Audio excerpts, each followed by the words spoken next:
অনেকেই বলে আমাকে ফেসিয়াল করলে কি মুখটা খারাপ হয়ে যাবে, বা একবার ফেসিয়াল করলে কি বারবার করতে হয়। অনেকে অনেক ধরনের কথা বলে। ফেসিয়াল করলে মুখটা খারাপ হয় না, ফেসিয়াল করলে মুখটা আরও বেশি ভালো হয়। যেমন ফ্রিজে আপেল একটা রাখলে আপেলটা তাজা হয়ে থাকে, ফ্রিজের থেকে আপেলটা বার করলে ওইটা শুকায় যায়।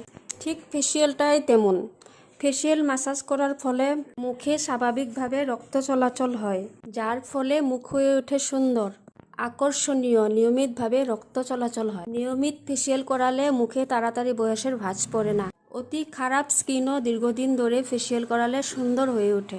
সৌন্দর্য চর্চার কাজগুলো প্রতিজন মানুষেই করতে লাগে। সৌন্দর্য প্রতিজন মানুষের অন্তরেই নিহিত হয়ে আছে। সৌন্দর্য বিভিন্ন জনের ধরন আলাদা আলাদা হলেও এটার মূল সূত্র একটাই। শারীরিক গঠন, সাজগোজ, চাল চলন, কথাবার্তা, ব্যবহার উন্নত, চিন্তাধারা, বুদ্ধির দীপ্ত, সবকিছু মিলিত রূপেই হলো সৌন্দর্য।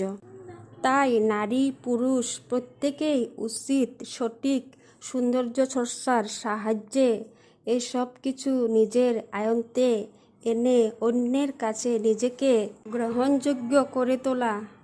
আজকের এই প্রতিযোগিতার যুগে নিজেকে বজায় রাখতে, তা সে ব্যক্তিগত ক্ষেত্রেই হোক, সাংসারিক ক্ষেত্রেই হোক, সামাজিক ক্ষেত্রেই হোক, যে ক্ষেত্রেই হোক, প্রত্যেক নারীকেই লড়াই করে চলতে হচ্ছে।